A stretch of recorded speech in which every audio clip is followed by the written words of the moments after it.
The establishment has long had a love-hate relationship when it comes to hackers, because the same people who demonize hacking also utilize it at large.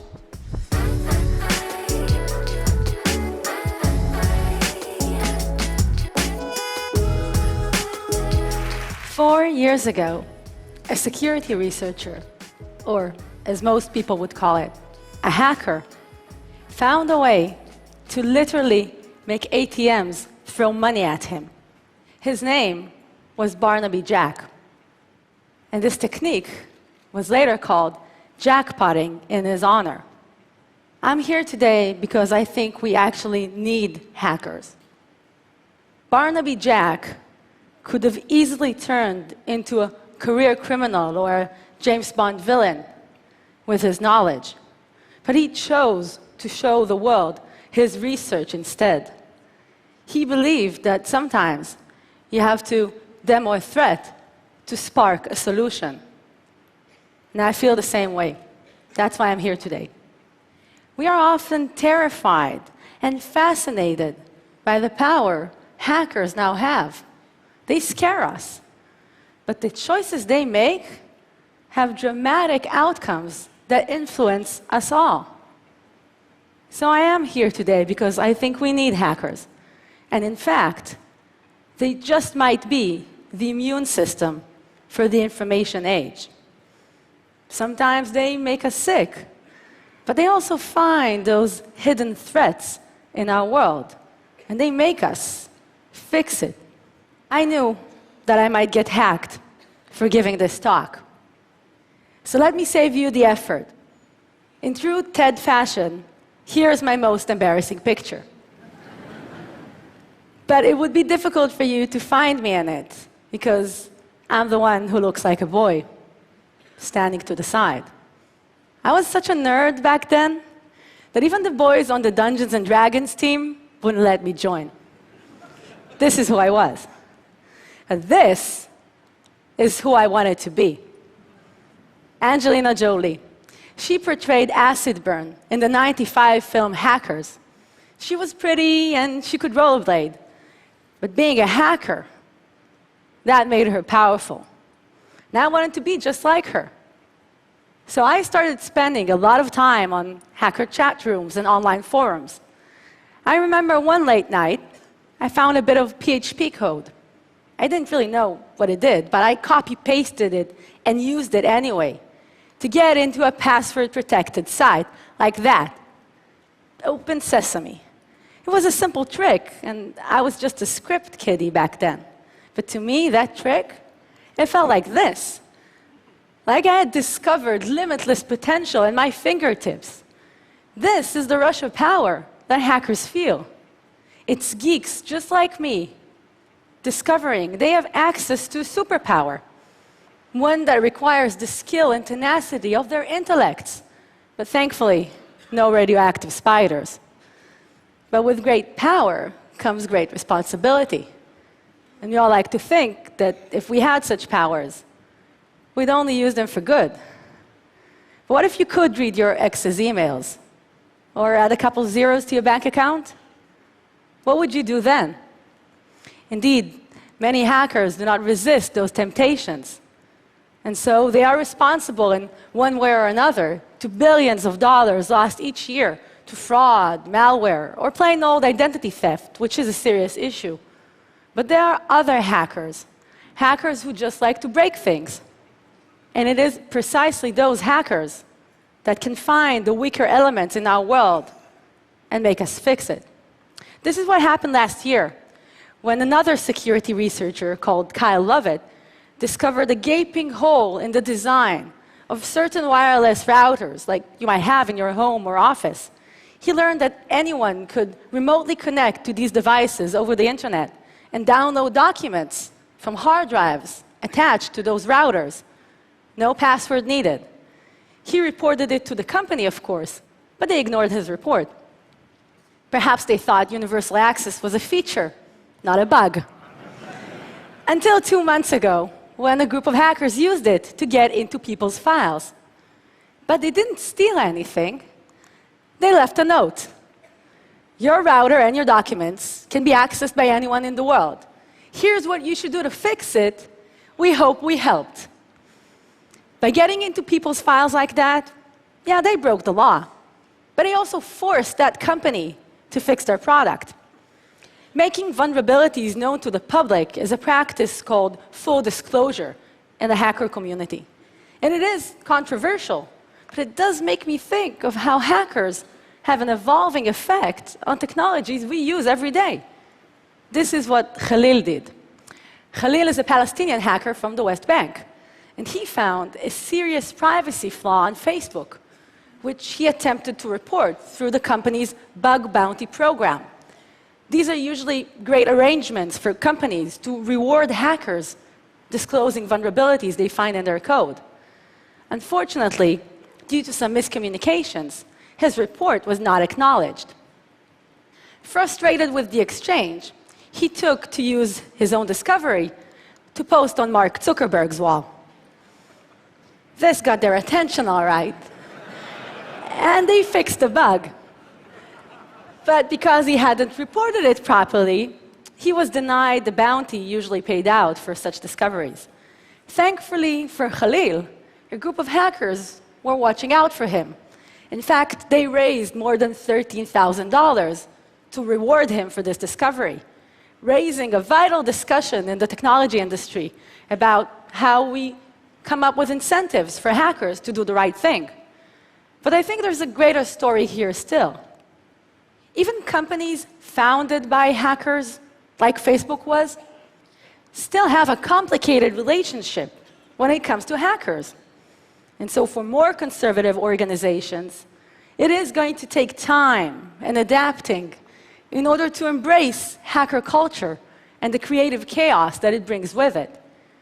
But I think it's worth the effort, because the alternative, to blindly fight all hackers, is to go against a power you cannot control at the cost of stifling innovation and regulating knowledge.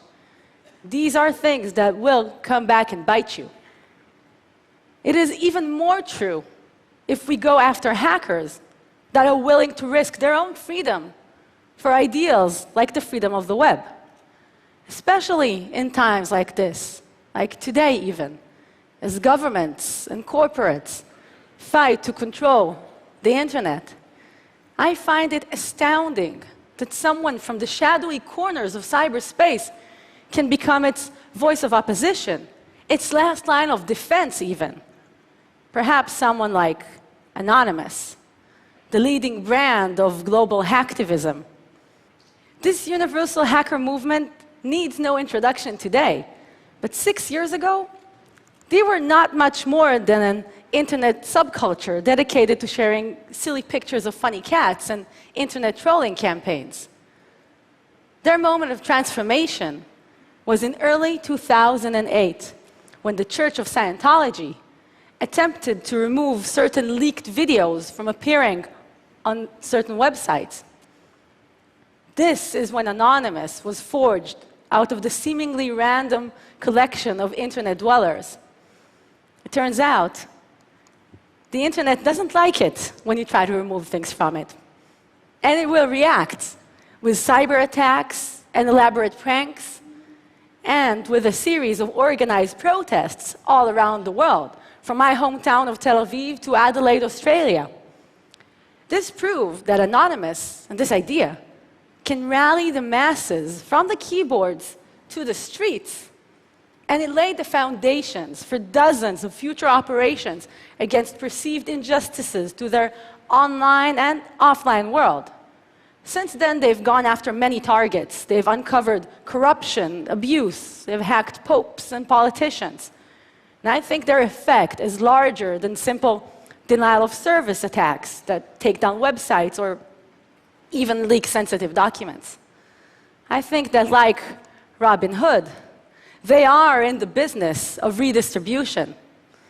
But what they're after isn't your money. It's not your documents. It's your attention.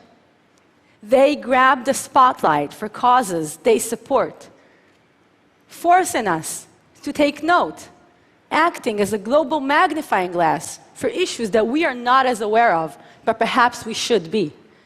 They have been called many names, from criminals to terrorists, and I cannot justify their illegal means.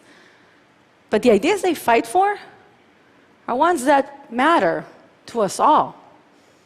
The reality is, hackers can do a lot more than break things. They can bring people together. And if the internet doesn't like it when you try to remove things from it, just watch what happens when you try to shut the internet down. This took place in Egypt in January 2011. And as President Hosni Mubarak attempted a desperate move to quash the rising revolution on the streets of Cairo, he sent his personal troops down to Egypt's internet service providers and had them physically kill the switch on the country's connection to the world overnight. For a government to do a thing like that was unprecedented. And for hackers, it made it personal. Hackers like the Telecomics Group were already active on the ground, helping Egyptians bypass censorship using clever workarounds like Morse code and ham radio. It was high season for low tech, which the government couldn't block. But when the net went completely down, Telecomics brought in the big guns.